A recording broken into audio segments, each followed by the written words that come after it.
इस वीडियो का उद्देश्य केवल मनोरंजन है। हम किसी भी प्रकार के अंधविश्वास को बढ़ावा नहीं देते हैं। इस वीडियो का क्रेडिट है ड्रीमटॉन।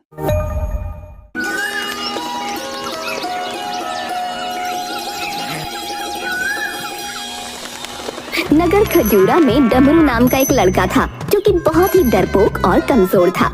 हर रोज की तरह डमरू अपने घर में बैठा हुआ था और उसकी माँ शांति अपना काम कर रही थी। तभी शांति को जोर से चीखने की आवाज आती है जो कि डमरू की थी। माँ, ये मुझे मार डालेगी माँ। अरे क्या हुआ? कौन मार डालेगी? माँ, ये मुझे मार डालेगी माँ।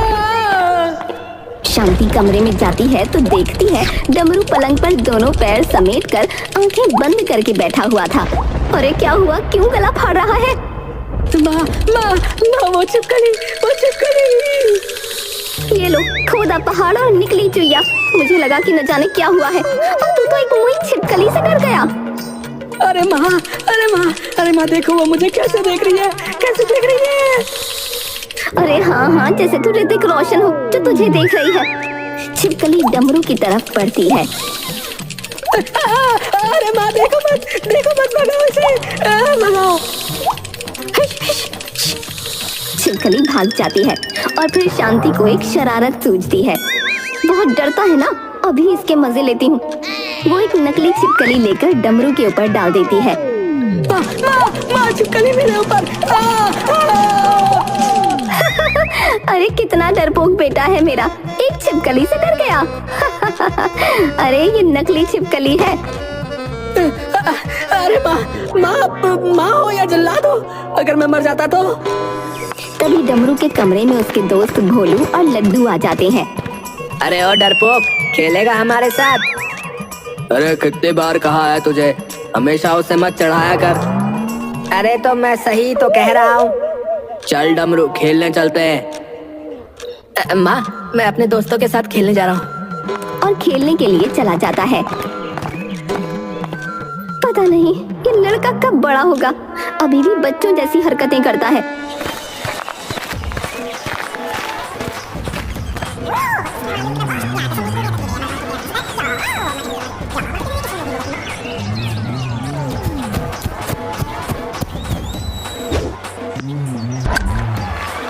डमरू और उसके दोस्त क्रिकेट खेल रहे थे और डमरू फील्डिंग कर रहा था और भोलू बैटिंग। जैसे ही भोलू बैट से गेंद मारता है वो हवा में उड़ते हुए डमरू की तरफ जाती है। अरे बाप रे, ये गेंद तो मेरी तरफ आ रही है। कहीं मेरे सर के आर पार हो गई तो। और उसे देखकर भागने लगता है। अरे डमरू पकड़ उसे। अरे पकड़, हम भोलू से जीत जाएंगे।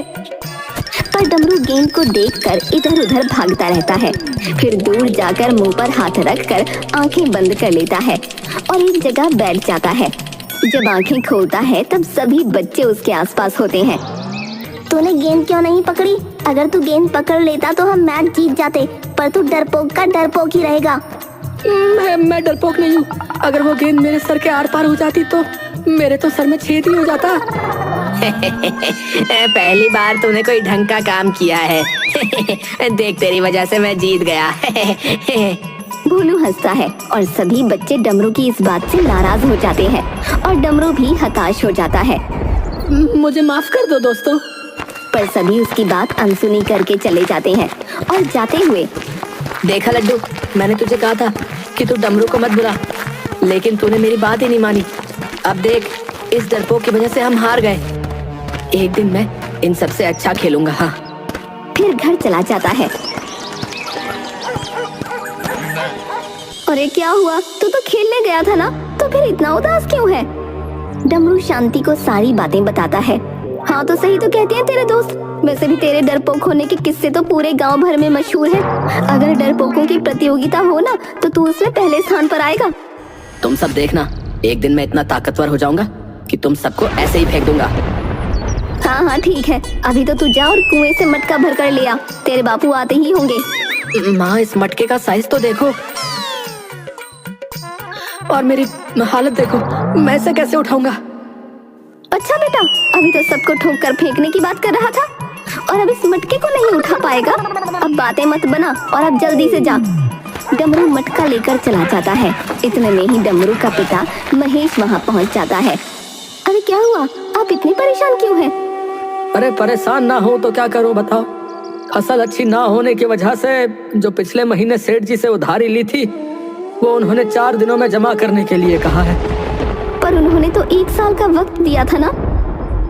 हाँ, लेकिन अब वो अपनी बात से मुकर रहे हैं। तो किसी ने कुछ ना कहा? अरे सभी लोगों की बहुत बहस हुई उनसे, लेकिन क्या करें, पैसे के आगे कोई किसी की सुनता है भला। हाँ, बात तो आप सही कह रहे हो, लेकिन आप क्या करें? बस वही सोच सोच कर पहले दिमाग खराब हो रहा है। एक काम क्यों नहीं करते, शहर में बड़े भैया से कुछ पैसे ले आओ। वो तो घर के ही आदमी हैं, उन्हें तो हम कभी भी पैसे लौटा सकते हैं। हाँ, बात तो तुम ठीक कह रही हो, पर मुझे खेत पर अभी बहुत काम है, मैं नहीं जा सकता। और अब तो किसी पर भरोसा भी नहीं रहा जिसे मैं पैसे लेने के लिए भेज दूं। तो डमरू को भेज दो, अब तो वो बड़ा भी हो गया है। महेश कुछ देर तक सोचता है, तभी बाहर से मटका टूटने की आवाज आती है। शांति और महेश दोनों बाहर जाते हैं तो देखते हैं कि डमरू पूरा भीगा हुआ था और मटका भी पूरा जमीन पर गिरकर टूट चुका था। अरे ये मटका कैसे टूटा रे?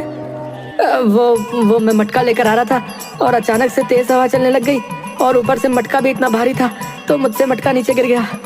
अरे नालायक, घर का सबसे छोटा मटका भरकर लाने के लिए कहा था तुझे, लेकिन तुझसे वो भी ना हुआ तो किसी काम का नहीं है। तू नालायक का नालायक ही रहेगा। चल अब अंदर जा और कपड़े बदल ले। अरे क्या अभी भी तुम्हें लगता है कि मुझे डमरू को शहर भेजना चाहिए है? हाँ, अब तो डमरू का शहर जाना और भी जरूरी है, क्योंकि आपको तो पता ही है कि वो कितना डरपोक है। अगर हम उसे ऐसे ही घर पर रखेंगे तो वो कभी भी निडर नहीं बन पाएगा। तो मेरे हिसाब से तो हमें डमरू को उसके ताऊजी के यहाँ पैसे लेने के लिए भेज देना चाहिए। आखिर उसे भी तो घर की जिम्मेदारियों का एहसास होना चाहिए ना। महेश शांति की बात सुनकर सहमत हो जाता है। फिर सभी लोग खाना खाने के लिए बैठ जाते हैं। डमरू, तुझे कल जो है शहर जाना है तेरे ताऊजी के यहाँ। अरे वाह, ताऊजी के यहाँ? वाह वाह, बहुत मजा आएगा।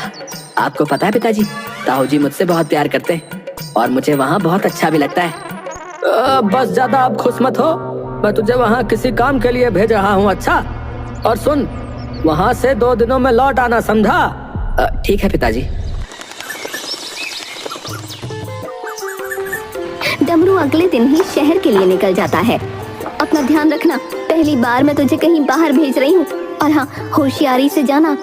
डमरू वहाँ से निकल जाता है।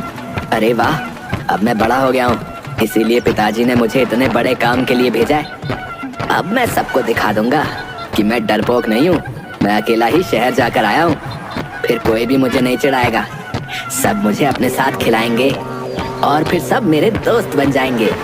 अरे वाह, बहुत मजा आएगा और मैं उस भोलू को भी मजा चखाऊंगा। तभी डमरू को पीछे से हॉर्न की आवाज सुनाई देती है। अरे बाप रे, इतना बड़ा ट्रक और इतनी सारी गाड़ियाँ। अगर मैं इस रास्ते से गया तो गाड़ियों के नीचे आकर ही मर जाऊंगा। इससे तो अच्छा है कि मैं जंगल के रास्ते से ही चला जाऊं। डमरू जंगल के रास्ते निकल जाता है। डमरू इधर उधर देखकर डरते हुए आगे बढ़ता है। तभी उसे बहुत सारे जंगली जानवरों की आवाज सुनाई देती है। अरे बाप रे, मैं तो भूल ही गया था कि जंगल में तो जंगली जानवर भी होते हैं। अब मैं क्या करूंगा? ये तो लोमड़ी के रोने की आवाज है, और लोमड़ियाँ तो तभी रोती है ना जब आसपास कोई भूत प्रेत या पिशाच हो। डमरू बेटा तू तो गया। जय हनुमान जी, बचा लेना मुझे। जय हनुमान ज्ञान गुण सागर, जय हनुमान ज्ञान गुण सागर, जय कपीस तिहु लोक उजागर। आगे क्या था? ऐसे ही डमरू थोड़ा आगे बढ़ता है। डमरू को सामने एक बड़ा सा कुत्ता दिखता है। अरे बाप रे, इतना बड़ा कुत्ता! अगर इसने मुझे खा लिया तो विसर्जन करने के लिए मेरी हड्डियां भी नहीं मिलेंगी। कुत्ता भी भौंकते हुए उसकी तरफ बढ़ता है और डमरू भी उसे देखकर भागने लगता है। भागते हुए डमरू का पैर एक पत्थर से टकरा जाता है और वो एक कुएं में जा गिरता है। अरे बचाओ! अरे बचाओ! और डमरू बेहोश हो जाता है। 2 सिपाही डमरू को उठाकर उनके देश के सरदार के पास ले जाते हैं। ये किसको लेकर आए हो? महाराज, ये हमें हमारे राज्य की सीमा पर मिला। महाराज, मुझे तो लगता है कि यह आपके दुश्मन का भेजा हुआ कोई जासूस है महाराज। आई, हमारे दुश्मन का जासूस? सरदार झुमरा झूम झूम कर बजा देगा इसका तमूरा। उठाओ इस बुड़बक को। फिर सिपाही उस पर एक लोटा पानी डाल देते हैं। डमरू आंखें खोलता है तो उसे एक बहुत अजीब अजीब तरह के इंसान दिखते हैं। मैं कहाँ गया हूँ? मैं तो कुएं में गिर गया था ना। अरे बाप रे, कहीं मैं मर तो नहीं गया? हे भगवान, कम से कम आखिरी बार मुझे अपने माँ बाप की शक्ल तो देख लेने देते। और आप यमराज हो ना? अबे बुड़बक, बंद कर अपनी बकबक। जब से उठा है तब से गांव गांव किए जा रहा है। बताओ क्यों आए हो यहाँ पर? तुम्हें उस गामू ने भेजा है ना? कौन मामू? मैं किसी मामू को नहीं जानता। वो तो मेरे पीछे कुत्ता पड़ गया था और मेरा पैर पत्थर से टकरा गया तो मैं कुएं में गिर गया। मतलब तुम इंसान हो?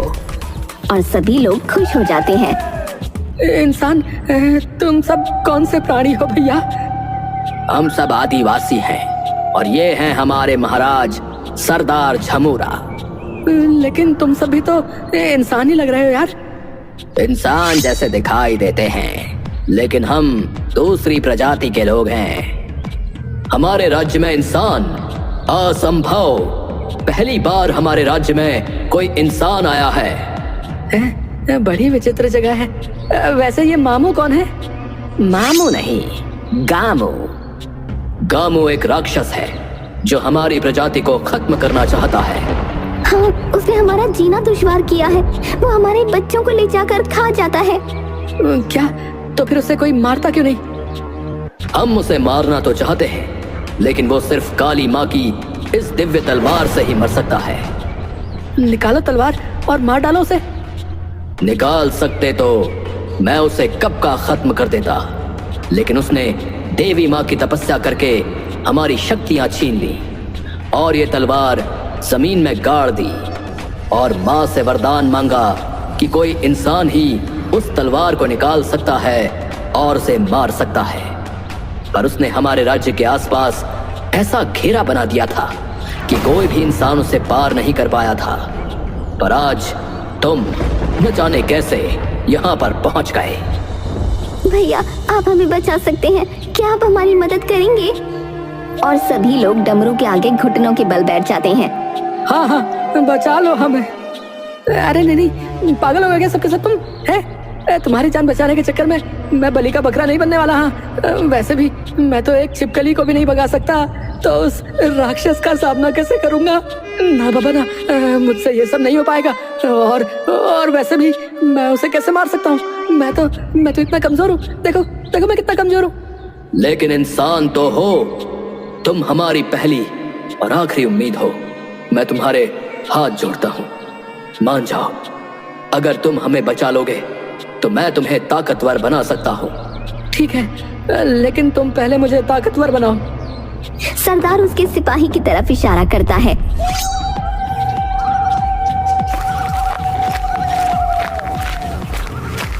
और फिर दो सिपाही एक कटोरे में कुछ ले आते हैं।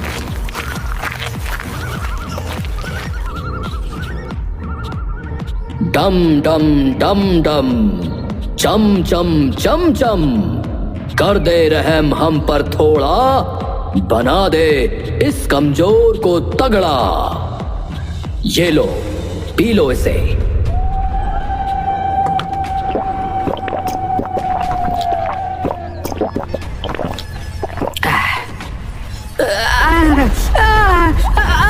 ये तुमने क्या पिला दिया मुझे? माँ, मुझे इतना दर्द क्यों हो रहा है? अरे मोरी भैया। फिर डमरू के शरीर का मांस बढ़ने लगता है और कुछ ही पल में डमरू हट्टा कट्टा बन जाता है। डमरू खुद को देखकर बहुत खुश हो जाता है। डमरू देवी माँ के पास जाकर हाथ जोड़ता है और देवी माँ के सामने एक तलवार पत्थर में अंदर जमी हुई थी, उसे निकाल लेता है। तभी एक सिपाही घबराते हुए वहाँ पहुँच जाता है। महाराज, महाराज, वो राक्षस फिर से आ गया। क्या राक्षस? अरे भागो यहाँ से। सभी लोग इधर उधर भागने लगते हैं और एक जगह पर छुप जाते हैं। तभी राक्षस हंसता हुआ वहां पहुंच जाता है।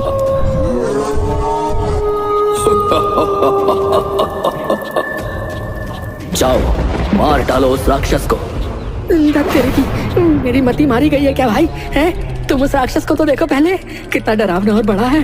अरे बाप रे, वो मुझे एक ही पल में मसल देगा ऐसे। हट, डरपोक कहीं का। मैं डरपोक नहीं हूँ, समझे? और उस राक्षस के सामने जाकर खड़ा हो जाता है। डमरू के हाथ में दिव्य तलवार देख राक्षस चौंक जाता है। तुम यहाँ कैसे आए और ये तलवार कैसे निकाली? असंभव। तो जैसे राक्षस को खत्म करने के लिए ही देवी माँ ने मुझे यहाँ पर भेजा है।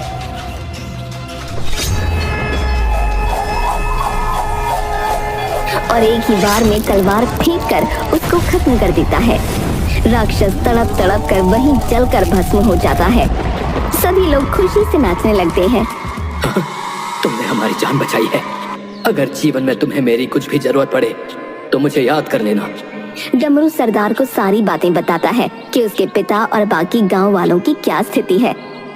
तुमने जितनी बहादुरी से इस राक्षस को मारा है, जाओ और अपने गांव के राक्षस को भी इतनी ही हिम्मत से मारना।